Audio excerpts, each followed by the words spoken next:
Here's how you can fix screencast or screen mirroring not working on your TV. First, make sure your phone or laptop and your smart TV are connected to the same Wi-Fi network. Screencasting won't work if they're on different networks. If you're using a VPN on your phone or computer, disconnect it before trying again. Next, open your TV settings and check for any available software updates.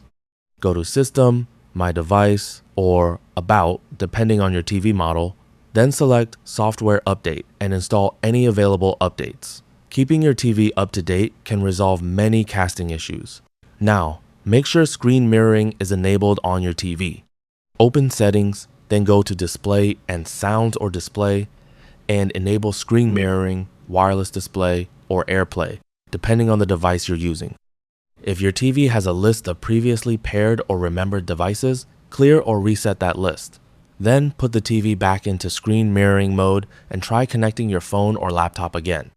If the connection still fails, restart both your TV and the device you're casting from. Once they reboot, reconnect both devices to the same Wi-Fi network and try casting again. That's all for this video. Thanks.